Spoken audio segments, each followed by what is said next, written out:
Por favor, permítase leer el orden del día. Sí, señor presidente, siendo las 9:25 de la mañana, procedo con la lectura del orden del día. Honorable Cámara de Representantes, Comisión Primera Constitucional, Sesiones Ordinarias, Legislatura 2019-2020, Salón de Sesiones de la Comisión Primera Roberto Camacho, orden del día, jueves 5 de noviembre de 2019, 9 a.m.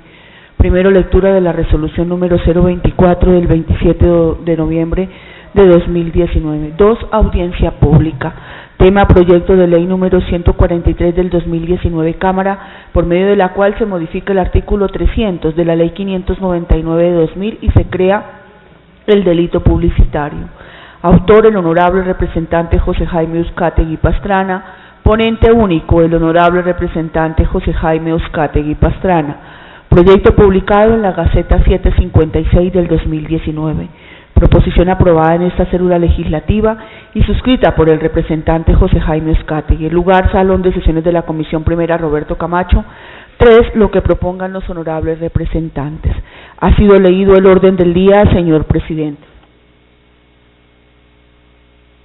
Primer punto del orden del día, secretaria. Sí, presidente. Lectura de la resolución número 024 de noviembre 27 de 2019, por la cual se convoca audiencia pública. La mesa directiva de la Comisión Primera de la Honorable Cámara de Representantes, considerando a. que la Ley Quinta del 92 en su artículo 230 establece el procedimiento para convocar audiencia pública sobre cualquier proyecto de acto legislativo o de ley.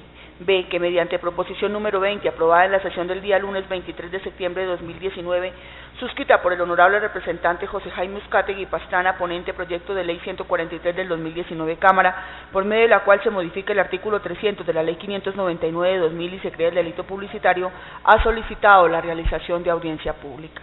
C. Que la mesa directiva de la Comisión considera que es fundamental en el trámite de estas iniciativas conocer la opinión de la ciudadanía en general sobre el proyecto de ley antecitado. D. Que el artículo 230 de la Ley Quinta del 92 faculta a la mesa directiva para reglamentar lo relacionado con las intervenciones y el procedimiento que asegure la debida atención y oportunidad. E. Que la Corte Constitucional, en reiterada jurisprudencia en relación con las audiencias públicas, ha manifestado, abro comillas, las audiencias públicas de participación ciudadana decretadas por los presidentes de las cámaras o sus comisiones permanentes, dado que el propósito de esta no es el de que los congresistas deliberen ni deciden sobre algún asunto, sino el de permitir a los particulares interesados expresar sus posiciones y puntos de vista sobre los proyectos de ley o acto legislativo que se estén examinando en la célula legislativa correspondiente, no son así sesiones del Congreso o de sus cámaras, sino audiencias programadas para permitir la intervención de los ciudadanos interesados. Resuelve artículo primero. Convocar audiencia pública para que las personas naturales o jurídicas interesadas presenten opiniones o observaciones sobre el proyecto de ley 143 del 2019, Cámara, por medio de la cual se modifica el artículo 300 de la ley 599 de 2000 y se crea el delito publicitario. Artículo segundo. La audiencia pública se realizará en la ciudad de Bogotá el día jueves 5 de diciembre de 2019 a las 9 a.m. en el Salón de Sesiones Roberto Camacho de esta célula legislativa. Artículo tercero. Las inscripciones para intervenir en la audiencia pública podrán realizarse telefónica o personalmente en la Secretaría de la Comisión Primera de la Cámara de Representantes con un día de antelación a la misma. Artículo cuarto. La mesa directiva de la Comisión ha designado en el honorable representante José Jaime Uzcategui Pastrana, ponente del proyecto de ley, la dirección de la audiencia pública, quien de acuerdo a la lista de inscritos fijará el tiempo de intervención de cada participante. Artículo quinto. La Secretaría de la Comisión efectuará las diligencias necesarias ante el área administrativa de la Cámara de Representantes a efecto de que la convocatoria de la audiencia sea de conocimiento general y en especial de la divulgación de esta audiencia en el canal del Congreso. Artículo sexto. Esta resolución rige a partir de la fecha de su exposición, comuníquese y cúmplese, dada en Bogotá a los 27 días del mes de noviembre del año 2019, presidente Juan Carlos Lozada Vargas, vicepresidente Juan Carlos Rivera Peña, secretaria Amparo Calderón, quien les habla. Presidente, con relación al artículo quinto quiero dejar una constancia que nosotros enviamos a la parte administrativa y especialmente al canal institucional del Congreso y a la oficina de prensa para que se hiciera pública la convocatoria de esta audiencia y todos los ciudadanos interesados pudiesen participar.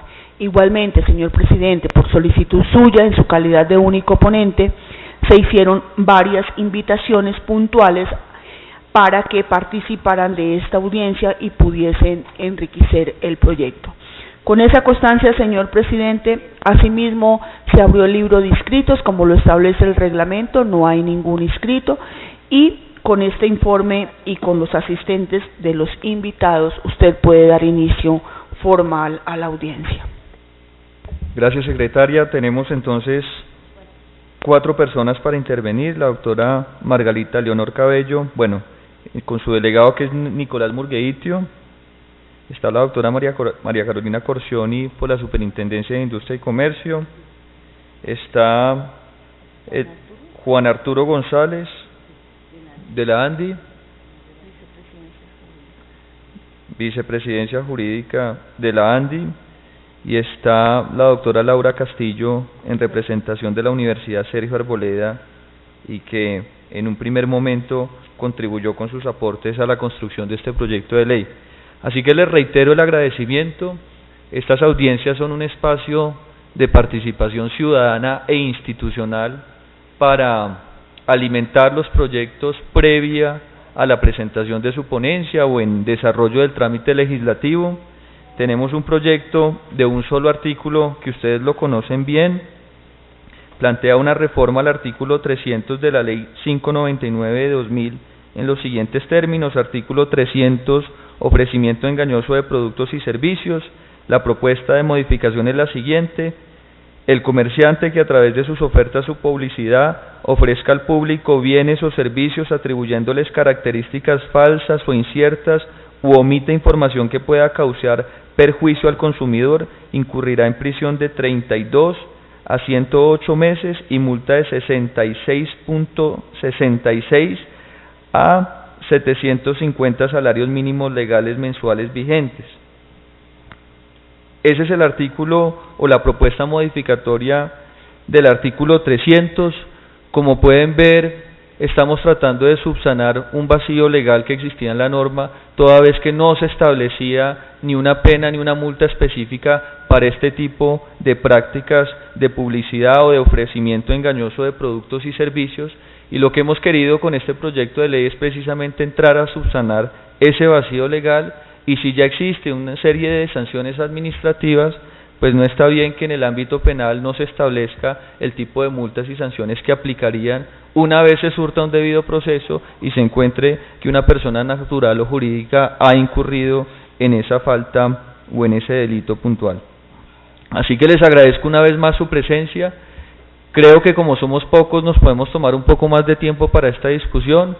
Si están de acuerdo, podríamos establecer un tiempo de unos 10 minutos para que cada una de las personas presentes haga sus apreciaciones y valoraciones al proyecto de ley.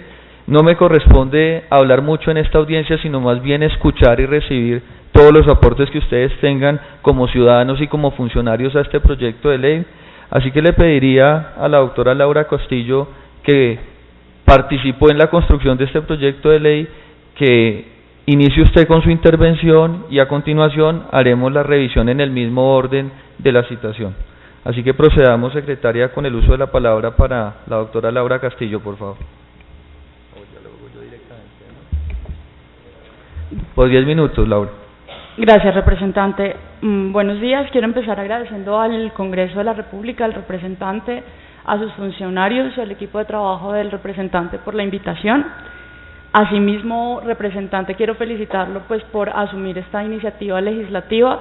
Está claro que el preocuparse por los intereses de los consumidores, que en definitiva somos todos y cada uno de los ciudadanos, que día a día estamos demandando productos y servicios en una condición pues de desigualdad dentro del mercado y que resultamos vulnerables ante prácticas tan reprochables socialmente como es la de la publicidad engañosa, pues este comportamiento no había sido objeto de reforma desde el 2000, aun cuando, y de una vez se adelanta una conclusión, se encuentra fuera de vigencia por la remisión que hace a una norma de carácter administrativo.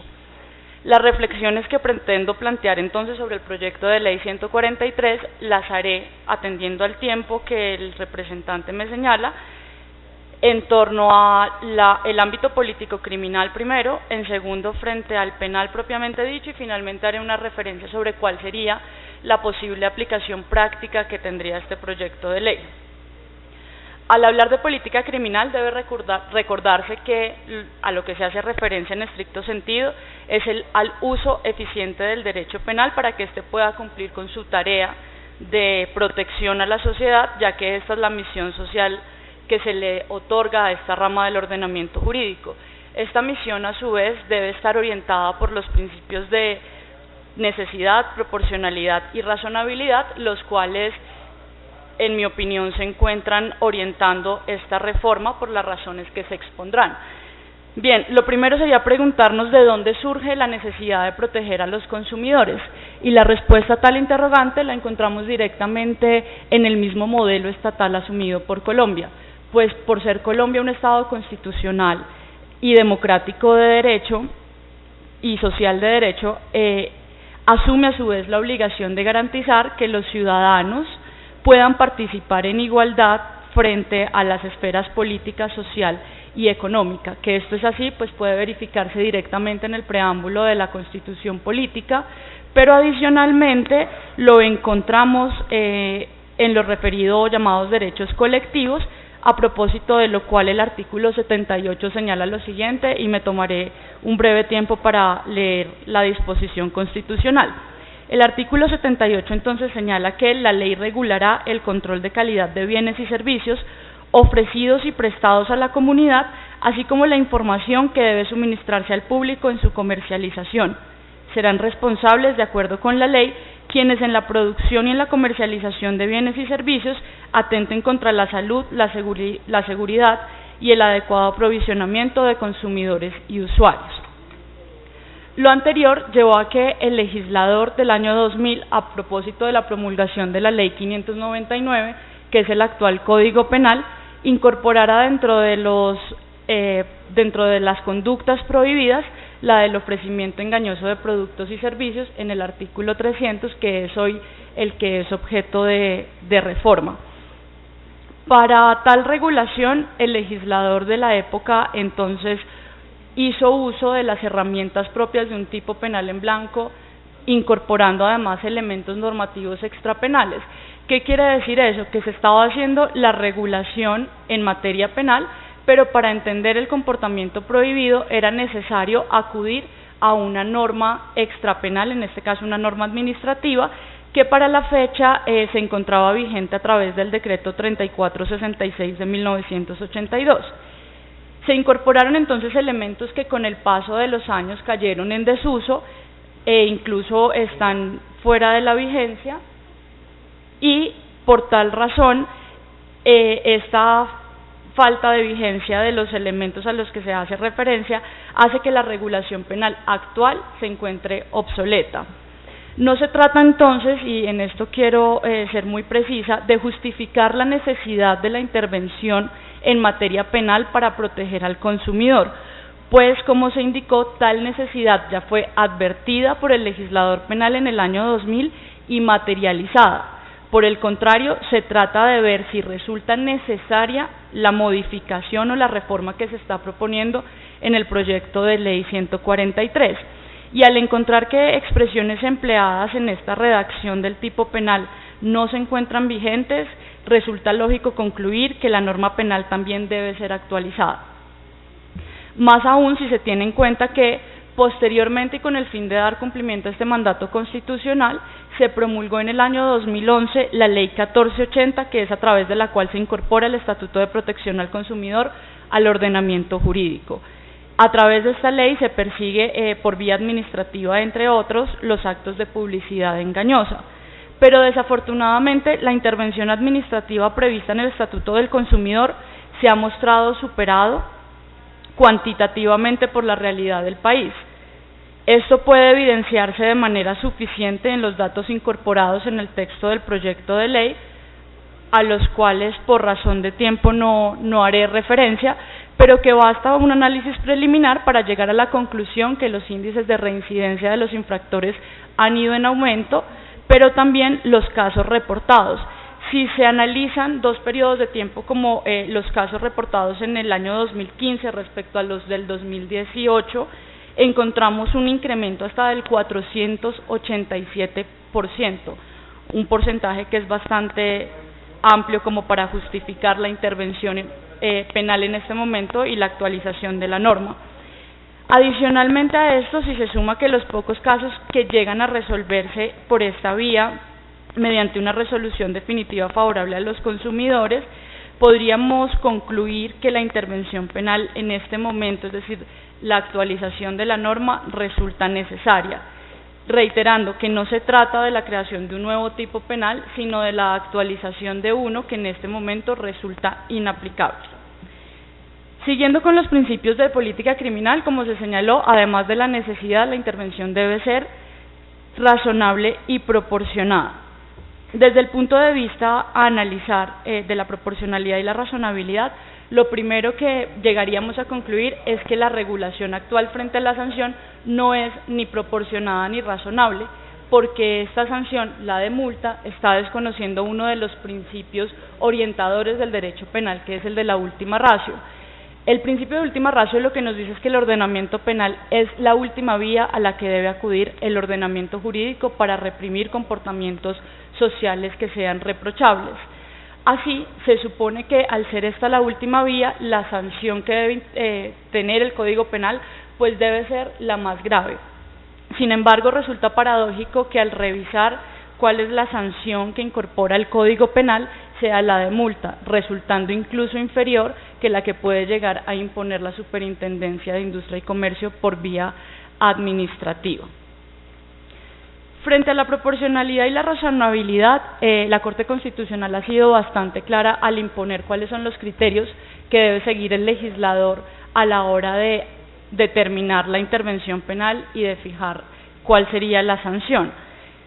En este sentido, a través de la sentencia C-108 de 2017, la Corte Constitucional señaló lo siguiente: el legislador penal puede crear, modificar y suprimir figuras delictivas, introducir clasificaciones entre las mismas, establecer modalidades punitivas, graduar las penas que resulten aplicables y fijar la clase y magnitud de estas con arreglo a criterios de atenuación o agravación de las conductas penalizadas. Todo ello de acuerdo con la apreciación, análisis y ponderación que efectúe sobre los fenómenos de la vida social y del mayor o menor daño que ciertos comportamientos ocasionen al conglomerado social. A través de esta misma decisión, señala el máximo tribunal que son dos los aspectos que el legislador debe tener en cuenta a fin del cumplimiento de la proporcionalidad. El primero, que se haga una valoración frente a cuál es la dañosidad real del comportamiento que se pretende reprimir o reformar, y el segundo, que permita con su intervención que el juez pueda ajustar la sanción de acuerdo a variaciones que puedan ocurrir en cada caso. En cuanto a esta sanción pretendida en la reforma, se encuentra o puede decirse que cumple con los dos criterios constitucionales exigidos. Primero, porque el bien jurídico que se está tutelando, que es el orden económico-social al cual se hará precisión más adelante, se está viendo gravemente afectado por este tipo de comportamientos que, como se dijo, cada vez son más, pero adicionalmente porque las penas que se están fijando, tanto la privativa de la libertad como la multa, obedecen a límites claros y derivados de la ponderación entre los mínimos y máximos de las penas previstas para los delitos dentro de este mismo capítulo, dentro de este mismo título, que es el título 10º, Orden Económico Social. Y a propósito de esto, me tomaré la licencia de hacer una breve reflexión, y es ¿por qué se ha generado? ¿Cuánto tiempo necesita para concluir? 5 minutos y procedemos al siguiente invitado. Gracias. Gracias, representante. La reflexión entonces está orientada a ver por qué se está generando tanta resistencia a la hora de hablar de una pena privativa de la libertad para las personas que cometan este tipo de conductas. Si analizamos dentro de este mismo título, 23 artículos más adelante, vamos a encontrar una conducta como es la del lavado de activos. El lavado de activos actualmente, sin tener en cuenta el concurso de delitos, tiene una pena privativa de libertad de más de 45 años. Y frente a este tipo de comportamientos, nadie genera oposición al hablar de penas privativas de la libertad, pero adicionalmente tampoco se genera ninguna resistencia en atacar este comportamiento de manera conjunta dentro del Estado. Así, se sanciona el lavado de activos a través de la Superintendencia Financiera, pero también a través de el Código Penal, y con penas, repito, tan altas como de 45 años. Adicionalmente a esto, vale la pena entonces reflexionar por qué es más nocivo para el orden económico social el lavado de activos que el ofrecimiento engañoso de productos y servicios, o si tal vez para la política criminal colombiana resulta más grave el cumplimiento o incumplimiento de acuerdos internacionales frente a la persecución del objeto del delito que el posible daño que se pueda ocasionar a los consumidores en su vida, consumidores que se repite son ciudadanos, en su vida, en su salud o en su patrimonio económico entendido de manera individual.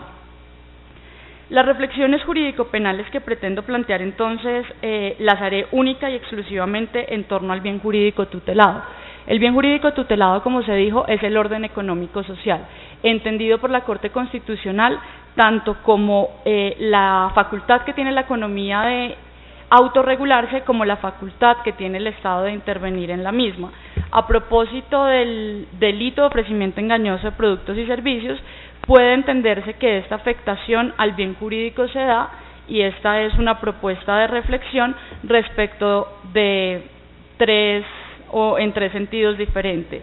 El primero, que lo que se pretende salvaguardar en este tipo de comportamientos es la igualdad, buscando que exista una igualdad real entre consumidores y productores dentro del mercado, es decir, que la intervención penal estaría orientada a corregir desequilibrios económicos. La segunda, que el bien jurídico lo que pretende salvaguardar es la veracidad de la información, entendida como una institución propia del libre mercado.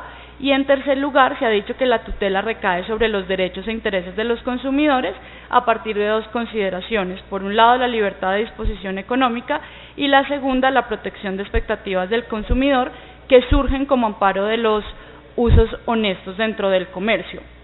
La aproximación a este bien jurídico también deberá tener en cuenta que, adicionalmente, al ser un comportamiento pluriofensivo, se estaría tutelando también, aunque de manera indirecta, la competencia, la salud, el patrimonio individual e incluso la vida de los consumidores. Y es por eso que la última reflexión que hago frente a la posible aplicación práctica, aun cuando encontremos muchos ejemplos en los diferentes sectores de la economía como el alimenticio, farmacéutico, de turismo, de transportes e incluso de telefonías móviles que reportan varios casos, me enfocaré en uno a propósito de una noticia de la Fiscalía del pasado 18 de noviembre. La Fiscalía General de la Nación publica que se imputan cargos a 11 médicos que vienen ejerciendo su profesión, pero además realizando procedimientos quirúrgicos, estéticos y reconstructivos sin tener la formación para ello. Aun cuando esta es un claro ejemplo de ofrecimiento engañoso de servicios en este caso, la Fiscalía logra imputar los casos única y exclusivamente por la falsificación que se hacen de los diplomas que otorgaban estas condiciones. Está claro que estos son los únicos casos que se han podido perseguir en Colombia, porque aun cuando a todas luces este es un caso claro de ofrecimiento engañoso de servicios, en concreto de servicios médicos que ponen en peligro la vida de los consumidores, no existe ninguna disposición penal que permita la persecución de este comportamiento en el Código Penal, comportamiento que a todas luces materializa un delito publicitario. Muchas gracias.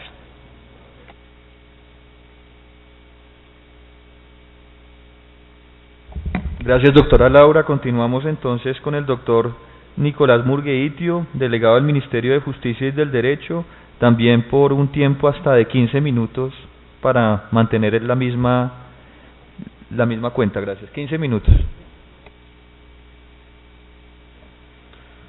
Bueno, buenos días, estimados representantes, secretaria, miembros del gobierno.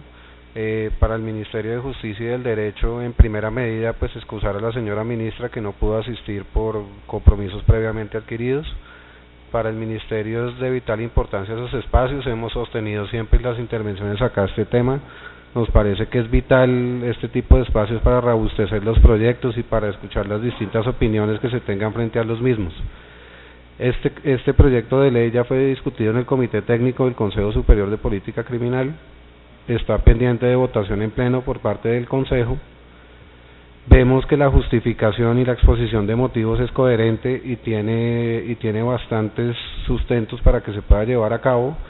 Sin embargo, es importante mencionar, como ya lo decía la doctora ahorita en representación de la Sergio Arboleda, que pues el derecho penal es la última ratio que debemos considerar para este tipo de conductas, y entendemos que ya hay una parte administrativa que afecta directamente este tipo de publicidad engañosa e información insuficiente. Desde el Ministerio seguimos con toda la disposición y toda la ayuda que se pueda prestar desde el comité y posterior votación en el Consejo para apoyar este tipo de proyectos y que puedan llegar a tener luz verde frente a los mismos. Entonces quedamos atentos, yo tomaré atenta nota de las diversas posiciones que hayan y las observaciones que hayan frente al proyecto, y quedo acá a sus órdenes para cualquier pregunta o cualquier consideración que se tenga al respecto. Muchas gracias. Gracias, doctor Murgueditio. Continuamos entonces con la doctora María Carolina Corcioni, en representación de la Superintendencia de Industria y Comercio, también por el tiempo que se requiera. Gracias. Muchas gracias, honorable representante. A todos los presentes, muy buenos días. Mi nombre es María Carolina Corcioni, yo soy superintendente delegada para la protección del consumidor de la Superintendencia de Industria y Comercio. Revisando el proyecto de ley y la normatividad penal vigente, encuentra la superintendencia que los artículos que hoy en día están vigentes en el Código Penal reúnen ya conductas que son suficientes para castigar este tipo de conductas en el mercado. Tratar de especificar los verbos rectores podría correr el riesgo de dejar por fuera todas las actividades de suministro de información y publicidad que se hacen actualmente. Y traigo a colación en este momento un ejercicio que estamos haciendo desde la Delegatura de Protección al Consumidor, que es llevar conductas que actualmente investigamos al ámbito penal, siendo nosotros los denunciantes. Y resulta muy complicado, honorable representante y todos los aquí presentes, estructurar este tipo de responsabilidad con las conductas que se dan en el mercado, teniendo en cuenta la estructura propia de la responsabilidad penal. A la fecha, habiendo estudiado por más de un año las denuncias que analizamos desde la delegatura, no hemos podido formular la primera denuncia, teniendo en cuenta que pues, la necesidad de mostrar la tipicidad, la antijuricidad y la culpabilidad pues son bastante complejas en conductas tan dinámicas en el mercado. Por otra parte, desde la superintendencia hemos invertido cuantiosos recursos en la educación al consumidor para que el mismo sepa cuáles son los procedimientos que tiene para hacer efectivos sus derechos. Establecer una diferencia tan sencilla como la diferencia entre una denuncia y una demanda, pues ha requerido de esfuerzos enormes por parte de toda la estructura de la superintendencia y de la Red Nacional de Protección al Consumidor.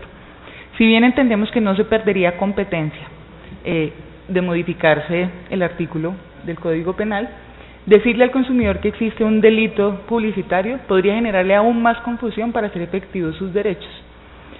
Y creemos que con la capacidad que tiene instalada actualmente la superintendencia y haciendo una lectura sistemática de los indicadores que tenemos del número de denuncias y sanciones impuestas, del número de denuncias presentadas, que creo que tenemos todas las herramientas para seguir protegiendo a los consumidores sin que se restrinja el campo de aplicación del delito al delito publicitario.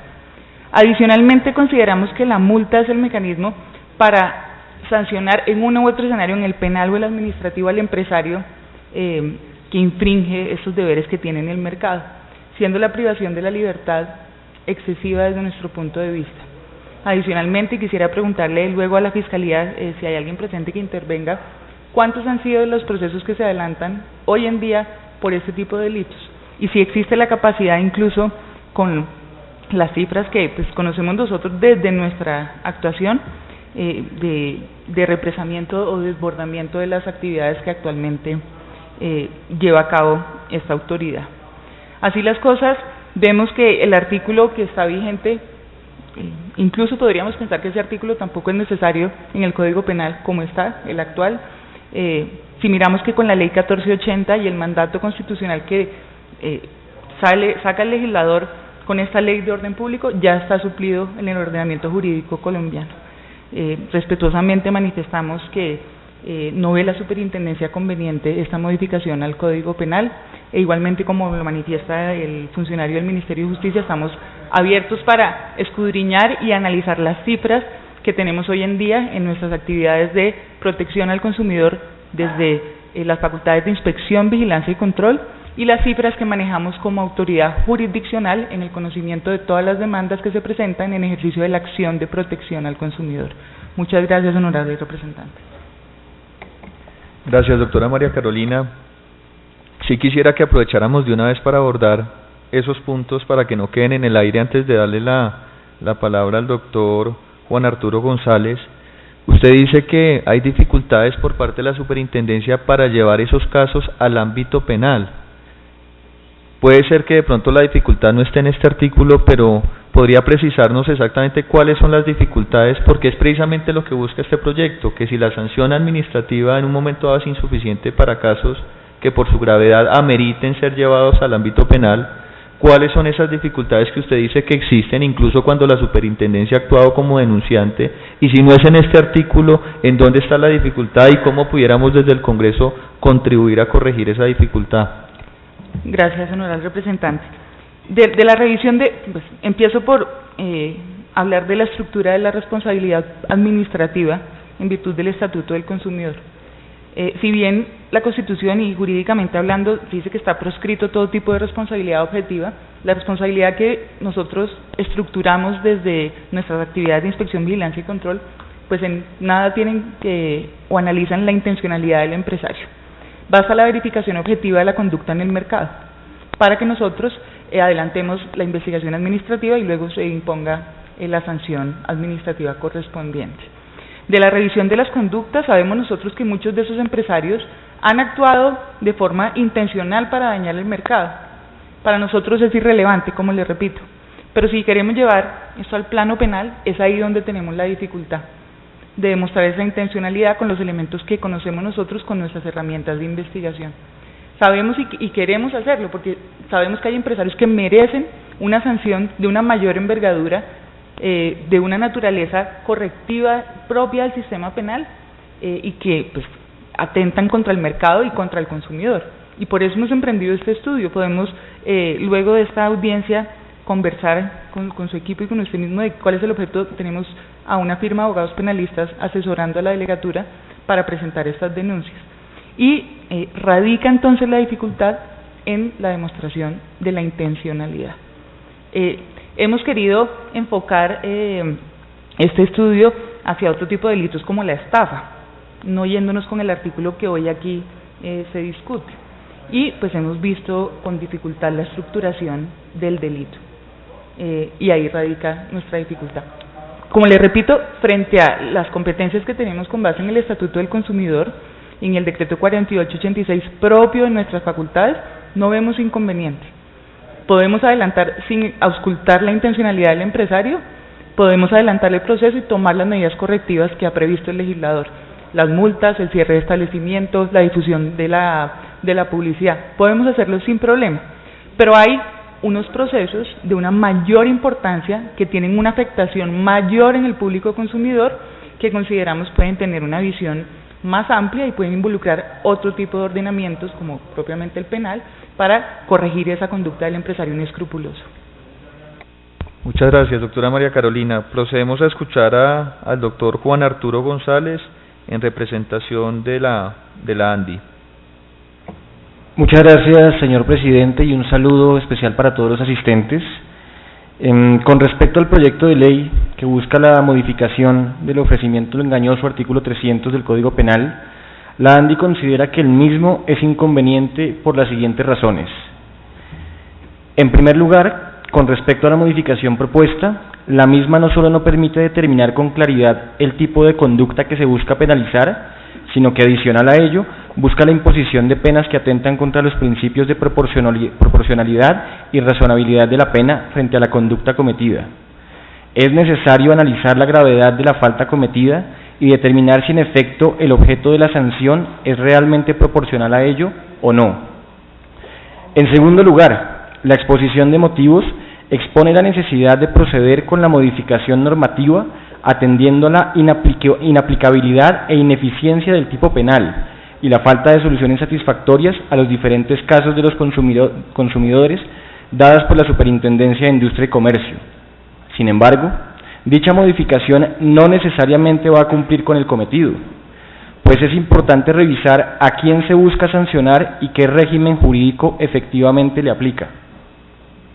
La legislación contenida en el Código Penal busca la sanción de las conductas cometidas por personas naturales, y lo ateniente a las regulaciones de protección al consumidor se aplica tanto a personas naturales como a jurídicas, por lo que al pretender un cambio normativo de tan altas proporciones y para que el mismo goce de alguna eficacia, valdría la pena revisar de manera efectiva en dónde se están cometiendo este tipo de conductas que atentan contra los consumidores. En tercer lugar, las cifras citadas que fueron entregadas por la Superintendencia de Industria y Comercio no necesariamente reflejan un panorama preocupante frente al incremento de las demandas. En un sistema que ha sido dispuesto de manera especial para dar protección a los consumidores frente a los diferentes escenarios que pueden presentarse, esto debe ser tenido en cuenta de manera positiva, pues significa que las personas que sienten la vulneración de un derecho están acudiendo a las instituciones del Estado buscando algún tipo de protección o respuesta, la cual, en un sistema como este, tiende a llegar en cuestión de meses. Preocupante sería en ese caso tener un sistema poco eficiente en la toma de decisiones frente a los requerimientos de los ciudadanos.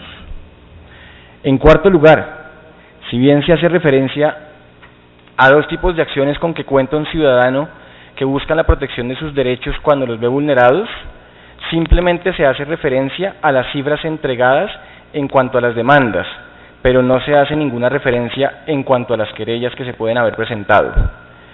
En relación con el primer mecanismo, la demanda, se dice que se han recibido entre el 1 de enero de 2015 y el 28 de febrero de 2019 un total de 1.717 demandas, en las cuales se habla de 540 sentencias con decisiones de fondo y se especifica que, de esas, solo 243 se han resuelto de manera favorable al consumidor, pero no se mencionan las razones de los casos que han tenido un pronunciamiento desfavorable. De igual forma, al referirse a los 707 casos de rechazo acumulados y otras terminaciones, únicamente se expresa dicha cifra, sin ahondar un poco más en las razones que llevaron a que se tomaran dichas determinaciones. En quinto lugar, no es preciso afirmar que las decisiones tomadas por la Delegatura de Protección al Consumidor de la Superintendencia no contemplen la indemnización, compensación o reparación de perjuicios derivados de engaños, pues como bien se expresa en lo citado en la exposición de motivos, se han realizado devoluciones de dinero, se han hecho efectivas garantías, se ha ordenado la prestación del servicio y se han impuesto sanciones, en algunos casos hasta por más de 2.500 millones. La Asociación Nacional de Empresarios procederá a presentar un documento formal con, digamos, toda su exposición y dando respuesta pues a todo lo que se ha hablado en esta audiencia, y también quedamos muy abiertos a la discusión y a lo que se necesite con respecto a este proyecto de ley. Muchas gracias a todos. Muchas gracias, Juan Carlos. Celebramos la presencia del representante César Lorduy, que también es integrante de esta Comisión Primera Constitucional. Doctor César, usted como siempre tan diligente y juicioso en estas audiencias públicas, que la presencia de los representantes no es obligatoria, pero habla bien de quienes podemos sacar el tiempo para atender este tipo de requerimientos y espacios. Estamos revisando, doctor César, la modificación que hemos propuesto al artículo del Código Penal que se refiere a publicidad engañosa. Hay voces que nos han pedido actualizar ese artículo, primero porque la redacción no es o no puntualiza el tipo de delito que se debería sancionar, y segundo que la redacción actual habla simplemente de una multa pero no establece el monto de la multa, y termina siendo contradictorio que muchas veces incluso la sanción administrativa que hoy está contemplada y que ejerce la Superintendencia de Industria y Comercio puede terminar siendo más, digamos, contundente a la hora de sancionar esos delitos que la misma multa penal, que al no estar establecida, pues es una de las vacíos legales que hemos querido entrar a corregir o subsanar. Hemos tenido varias voces acá, se nos ha hecho el llamado por la reincidencia muchas veces de este tipo de faltas o delitos, ameritarían tener una reglamentación penal mucho más drástica, y es la que hemos querido plantear con una multa establecida y con un quantum que hace parte de ese mismo título del Código Penal o una ponderación del título penal y al mismo tiempo incluso una pena privativa de la libertad en esos casos graves donde se vea que esta publicidad engañosa tiene efectos sobre la salud, sobre el patrimonio, sobre el derecho de decisión o de elección del consumidor, y eso es lo que se ha querido hacer. El Ministerio del Interior y de Justicia, o de Justicia y del Derecho, perdón, nos ha dicho que el tema ya está siendo abordado por el Consejo de Política Criminal y aún no se ha tomado una posición. La Superintendencia nos dice que sí hay una falla o un cortocircuito a la hora de llevar esos casos al ámbito penal, pero no ven que necesariamente la dificultad esté exclusivamente en este artículo y que les parece la pena privativa de la libertad incluso una sanción demasiado drástica para sancionar ese tipo de conductas. En representación de la ANDI se nos dice que van un poco por la misma línea y que no consideran que el volumen de demandas que actualmente se cursan en la superintendencia den pie a decir que se requieren medidas más drásticas desde el ámbito penal, y quisiera entonces que Laura nos precise, a partir de su punto de vista, qué podemos decir de las otras intervenciones, como para ya ir cerrando el debate, y le damos la palabra al doctor César Lorduy si así lo quiere hacer. Muchas gracias. Gracias, representante. Bueno, estuve tomando atenta nota los comentarios de todos y cada uno de ustedes, los cuales son muy valiosos.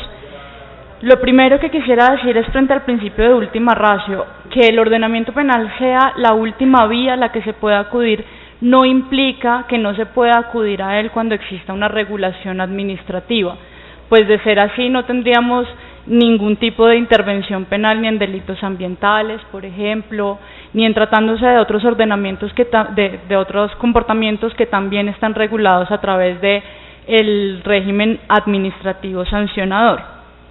¿Qué es lo que implica entonces este principio de última ratio del ordenamiento penal? Que sí, el derecho penal debe intervenir cuando se vea la necesidad y cuando no exista manera de poder controvertir los riesgos que para la sociedad implica un determinado comportamiento. Y en este caso, en concreto de la publicidad engañosa, no se trata entonces de quitar la competencia de la superintendencia tal como los delegados de la superintendencia lo dijeron, sino por el contrario de reforzar el ordenamiento jurídico colombiano en protección al consumidor y en hacer aplicable esta norma, la del artículo 300, que está resultando inaplicable. La intervención entonces administrativa y la penal pueden coexistir sin vulnerar el principio de última ratio del ordenamiento penal, pero adicionalmente incorporando una diferencia. ¿Cuál es la diferencia que se está incorporando a través de la propuesta de modificación del proyecto de ley 143? Y es que precisamente, si ustedes analizan la legislación actual, el tipo penal actual como está no incorpora el perjuicio o la potencialidad del perjuicio al consumidor.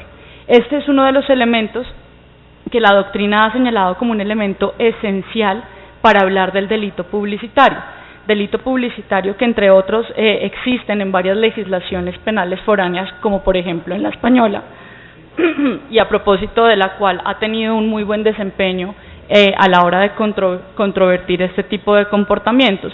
Yo sé que en el Estatuto del Consumidor sí se analiza esa potencialidad de perjuicio al consumidor, pero en materia penal no se estaba haciendo, y es necesario determinar que el derecho penal no va a intervenir en todos los casos donde haya una publicidad engañosa, va a intervenir en aquellos donde se pueda llegar a causar un perjuicio al consumidor entendido o bien en su vida o en su salud o en su patrimonio económico. Señalaban los delegados de la superintendencia que actualmente se intentan interponer denuncias para que se investigue en la Fiscalía, pero que éstas no prosperan.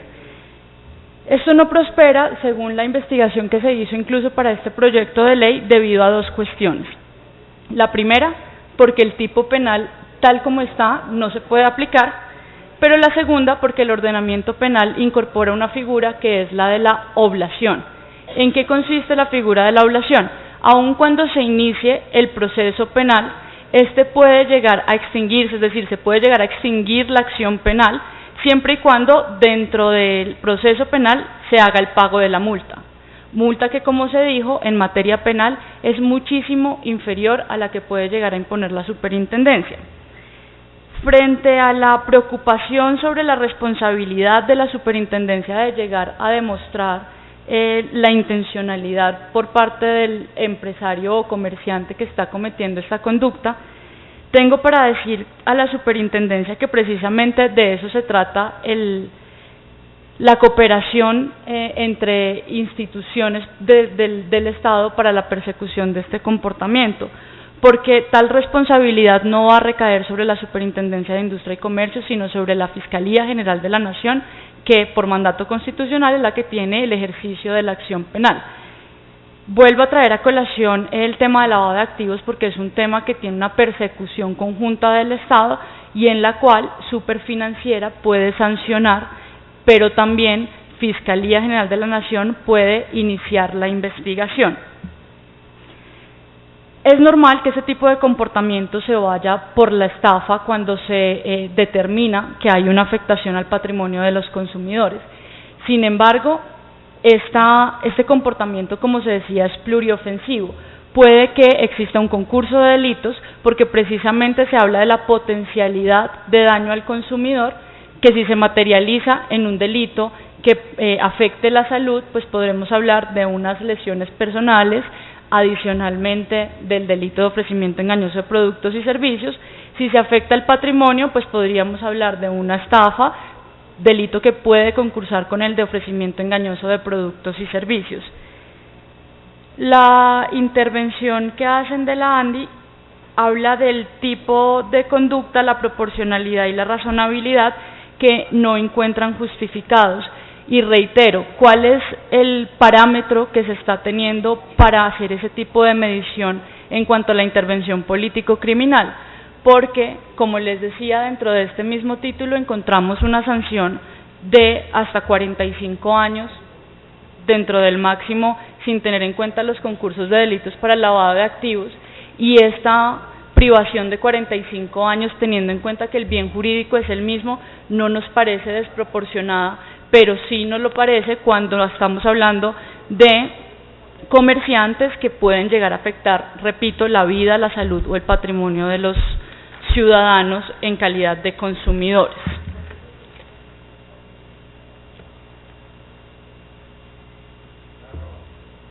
Se habló también de la eficiencia que podría llegar a tener este comportamiento, haciendo referencia a las necesidades del consumidor al acudir al ordenamiento penal.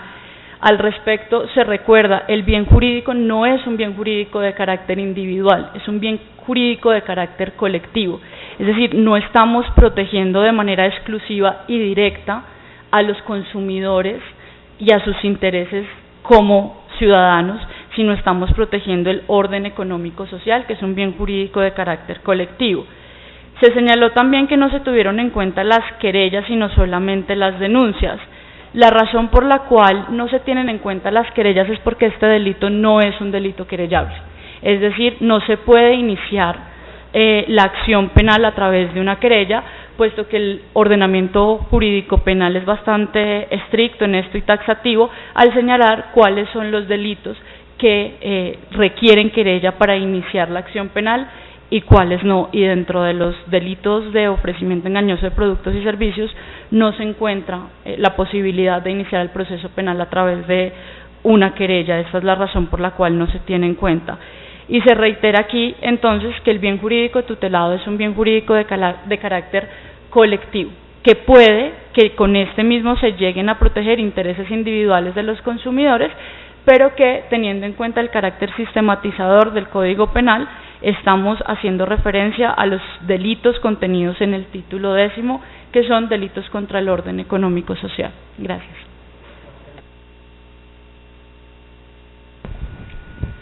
El doctor César quisiera intervenir, por favor. Tiempo para el doctor César y a continuación la doctora María Carolina. Gracias, presidente. Un saludo especial a todos los que nos acompañan en el día de hoy. Bueno, nosotros hemos presenciado aquí muchísimos debates sobre la pretensión de querer penalizar absolutamente todo, que no es el caso, habida cuenta de que ya esta norma penal existía, pero el espíritu de posiblemente de querer penalizar todo se mantiene. No es precisamente lo más adecuado para que no nos acusen como nos han acusado de populismo punitivo. Pero este tipo de normas en especial tiene muchísimos detalles y a lo largo del Código de Comercio, a lo largo inclusive de la legislación ambiental, cuando uno observa de distintas conductas que son recogidas en el Código Penal, llega uno a la conclusión de las famosas normas en blanco. Es decir, en el Código Penal se establecen las consecuencias, pero no se establecen todos los supuestos, porque los supuestos pueden ser muchísimos. Por ejemplo, aquí hay un solo supuesto, y es el perjuicio, lo cual hace que definitivamente tiene que demostrarse la existencia del perjuicio. Pero puede ocurrir que no haya un perjuicio individual. Al final la conducta aquí es individual y puede que no exista un perjuicio individual, pero sí existe un perjuicio. Así que yo simplemente dejo como consideración que evaluemos la posibilidad de que la norma sea de las que llamemos en blanco, establezcamos la consecuencia, pero dejemos en manos de la Superintendencia de Industria y Comercio la posibilidad de que establezca todos los supuestos, como así existe, por ejemplo, en materia ambiental. En materia ambiental dice: el que viole las disposiciones relacionadas con las emisiones atmosféricas, punto. ¿Quién determina cuándo se violó, en qué caso se violó, cuál es el nivel de violación, etcétera, etcétera? Está en la legislación ambiental particular. Aquí también podemos decir, cuando exista publicidad engañosa, de acuerdo con las normas correspondientes, la sanción será de tanto, sin perjuicio de la multa que imponga la autoridad competente. Y yo creo, presidente, que eso podría ayudarnos a unir las distintas opiniones. Unas las acabo de leer, la otra la escuché, de cómo hacer compatible lo que se pretende en cuanto a poner en funcionamiento esta disposición desde el punto de vista penal, pero sin dejar de conocer la competencia, la profundidad, el conocimiento, la especialización de las autoridades correspondientes. Yo no me quiero imaginar un juez penal municipal tratando de determinar el perjuicio en una galleta. O sea, de pronto se nos convierte en una galleta. Muchas gracias, presidente. Gracias, doctor César. Representante, ahora la palabra para la doctora María Carolina, de la Superintendencia de Industria y Comercio. Muchas gracias, honorable representante. Muchas gracias por sus palabras. Honorable representante Lorduy también. Quería solo precisar en algunos conceptos que se trabajan desde la publicidad engañosa. Que es el primero de ellos es la obligación de determinar quién es el anunciante, porque al final del día el anunciante es quien responde por el mensaje que no corresponde con la realidad, que incide en la decisión de consumo. El anunciante, en un mundo globalizado, en un mercado tan dinámico, usualmente es una persona jurídica, y ahí traigo a colación y refuerzo el argumento de la ANDI. El anunciante que pauta, el anunciante que informa en los distintos escenarios, en su gran mayoría, si miramos los casos ante la superintendencia, es una persona jurídica.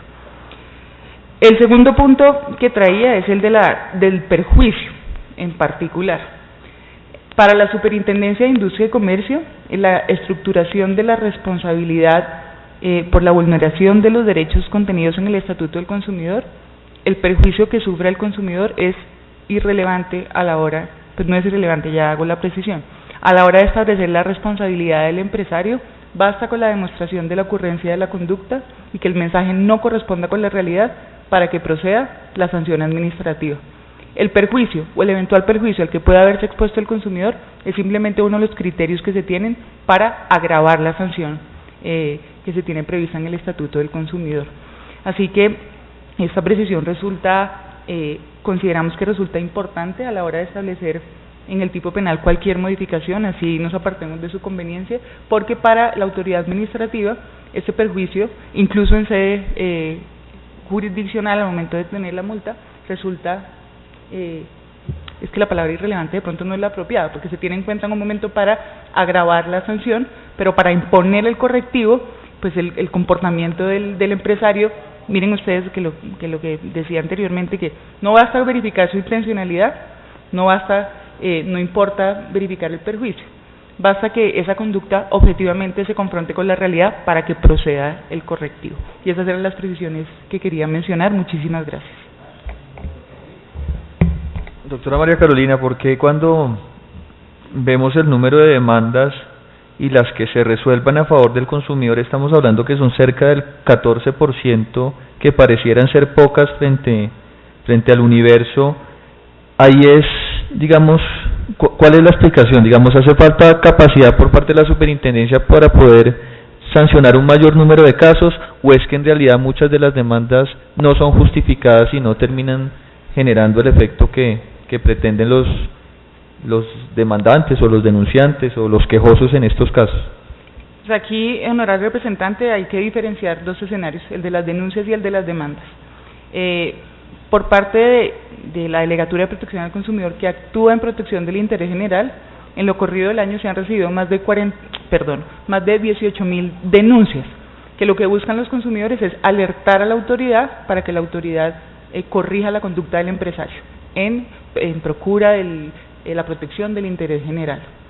Ahí la superintendencia, actuando como autoridad de inspección, vigilancia y control, investiga, sanciona u ordena, porque podemos impartir órdenes que son en un número bastante significativo. Ahí esa denuncia, si me permite extenderme un poco más, no tiene ninguna formalidad. El consumidor simplemente le cuenta a la autoridad que hay un empresario que está emitiendo una publicidad que le parece engañosa. Incluso puede ser anónima, puede ser presentada por los competidores, y la autoridad tiene la obligación de asumir el conocimiento, averiguar, y si considera que hay los argumentos suficientes, investigar y corregir. Por otra parte, la superintendencia, actuando como juez, en particular en las materias de protección al consumidor, es el juez que tiene competencia para conocer de la acción de protección al consumidor. Si se revisan el número de demandas que se ha presentado ante esta delegatura, superan las 45.000. En particular, frente a la publicidad engañosa, pues el número es menor, porque el gran número se concentra en efectividad de la garantía. Consumidores cuyo derecho a recibir productos de calidad ha sido vulnerado, y ante la reclamación al empresario para que cambie, devuelva el dinero o repare el bien, pues no resulta satisfecha esta obligación. Sin embargo, de revisarse por qué del número de demandas presentadas, la mayoría no, pues el número que presentamos no son admitidas por el juez. Aquí hay varios factores que se tienen en cuenta. Uno es el desconocimiento de los consumidores de los requisitos formales que exige una demanda. Tratándose de la acción de protección al consumidor, cuando las pretensiones no superan los 40 salarios mínimos, el consumidor puede actuar en causa propia. Y aquí notamos nosotros que hay un desconocimiento muchas veces que resulta en el rechazo de la demanda o en su inadmisión.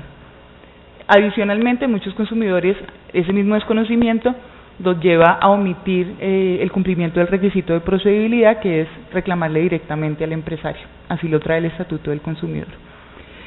Entonces, analizar estas cifras como que no proceden tantas demandas, no son admitidas, pues tiene un conjunto de componentes de educación, de cumplimiento de requisitos procesales, que no necesariamente implican un desconocimiento de los derechos del consumidor.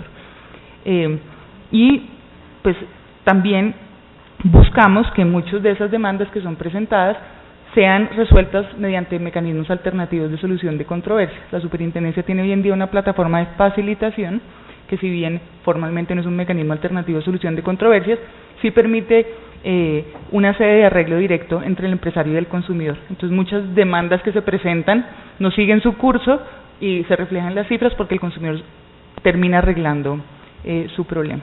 Así que, pues la superintendencia se ha especializado en este tipo de justicia para el consumidor. al especializarse y a ser reconocida por su eficiencia, sin duda los números pueden mostrar que hay un retraso en la toma de decisiones, pero también es cierto que se han implementado en este momento procesos de mejora para tomar las decisiones en el tiempo que dice el legislador, que es 1 año a partir de la admisión de la demanda, siendo una justicia, además de especializada, bastante rápida. Muchas gracias. Sí, el doctor César, activemos el micrófono, por favor. Doctora, 18.000 denuncias, ¿en qué periodo de tiempo? En el 2019, en los sectores de la economía que actualmente vigilamos, nosotros no vigilamos todos los sectores de la economía. De acuerdo, ¿y 45.000 demandas en qué periodo? En 2019.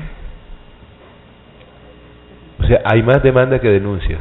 Claramente, porque se buscan objetivos distintos. El consumidor que demanda es el que busca satisfacer su interés particular y concreto, el que quiere que le resuelvan su problema. Las denuncias, el consumidor lo que busca es alertar a la autoridad sin buscar nada para sí mismo, para que se tome un correctivo frente al empresario. Así hacemos la distinción. En otros términos, en caso de aprobarse este artículo, tendríamos 45.000 demandas en el sistema judicial. Podrían, pues, no necesariamente, porque las competencias de la superintendencia seguirían vigentes, pero podría significar, más que esas 45.000 demandas, podría haber las 18.000 denuncias reflejadas en el sistema. Incluso podría pensarse las 45.000 porque se genera confusión en el consumidor todavía entre la denuncia y la demanda. Entonces podría tener un universo, si quiere sumar las de 63.000 trámites que irían, que el consumidor podría pensar que la Fiscalía es quien tiene la competencia.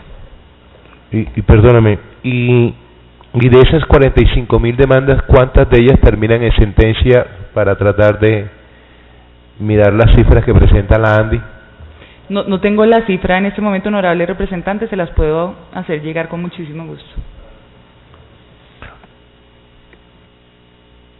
Pero sí estaríamos de acuerdo. Perdón. Tiempo para el doctor Lorduy para que haga la pregunta final y cerramos la audiencia. Gracias.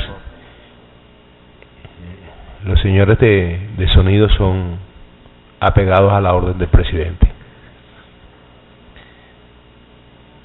En otros términos, usted estaría de acuerdo conmigo en que, ya lo expresó, que habría la posibilidad de que el sistema judicial ordinario penal recibiría 63.000 procesos.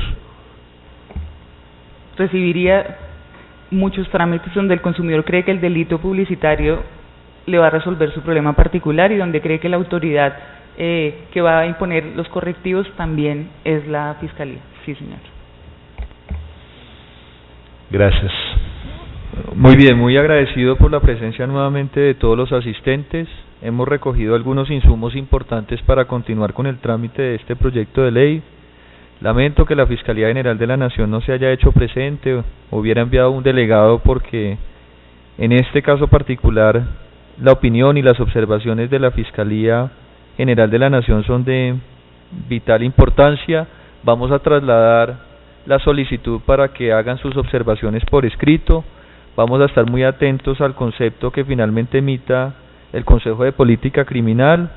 Vamos a recoger los insumos porque me quedan algunas dudas frente a lo que puede ser la herramienta del ámbito penal para tratar de enfrentar esta problemática que es creciente, reincidente y que necesariamente en defensa del consumidor aplica tener ese instrumento de última o último ratio para tratar de contener este tipo de prácticas indebidas que sí pueden terminar afectando la salud, el patrimonio, la libertad de elección y hasta la integridad del consumidor. Por eso no me atrevo a descartar la posibilidad de tener un instrumento de esta naturaleza que aplique sanciones drásticas a este tipo de conductas que afectan la integridad del consumidor. Les agradezco mucho la presencia de todos ustedes y damos por cerrada la audiencia pública. Gracias. Así se hará, señor presidente. Se ha terminado la audiencia pública, siendo las 10:30 de la mañana. Manifestar a ustedes que quien tengan ponencias, por favor, hacérnoslas llegar para que las mismas sean publicadas en el acta donde se transcribirá toda esta audiencia y será de conocimiento de todos los integrantes de la Comisión Primera. Mil gracias a los participantes.